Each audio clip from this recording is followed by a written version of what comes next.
السيد سمير الشفي الأمين العام المساعد للاتحاد العام التونسي للشغل، ما هو رأيكم فيما يحدث في سليانة؟ وإلى أي مدى تستطيعون تفنيد كل الاتهامات الموجهة نحوكم حول تأجيج الوضع في سليانة وتونس عامة؟ يعني الأحداث في سريانة مؤلمة من حيث أن أوضاع ما كانت تستدعي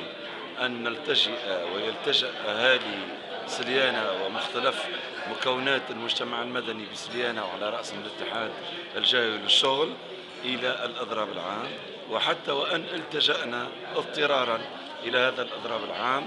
ما كان من المبرر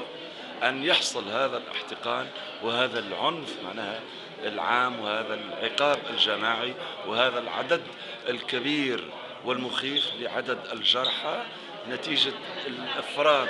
في استخدام القوة، وهذا الكل جاء نتيجة معناها انعدام الحوار وصد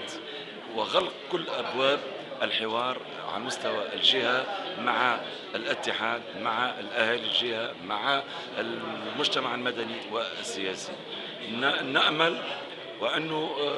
اليوم يرجعوا إلى طاولة الحوار، يرجعوا إلى الجادة، يرجعوا إلى الاستماع إلى أصحاب الشأن في الجهة، لأن الجهة تنتظر حلول، تنتظر إجراءات، تنتظر نقطة ضوء لتعيد لأبنائها الأمل. أما فيما يتعلق بالاتهامات في علاقة بأن الاتحاد كان مصدرا رئيسيا في تصعيد الأوضاع وفي توتير الأوضاع،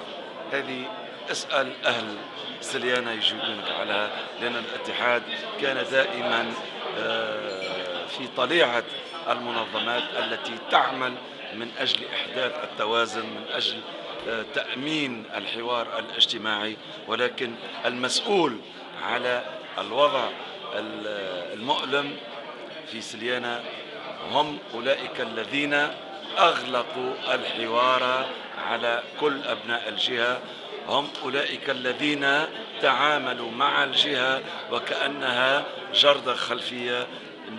معناها أصحاب الوالي وغير الوالي. احنا ما عندناش رغبة في التصعيد، احنا نأمل وأنه بعد المعركة هذه اللي أفرزت العديد من الضحايا على مستوى الجهة، أن ترجع الناس كل الجادة وإلى الحوار الجدي، لأن حجم المعاناة وحجم التهميش وحجم البطالة وحجم الألم الجماعي في سليانة يقتضي منا جميعا أن نكون جادين في معالجة هذه الأوضاع، ومعالجة هذه الأوضاع لا يمكن أن تكون إلا عبر التوافق العام الوطني في ملامسة هذه الإشكاليات.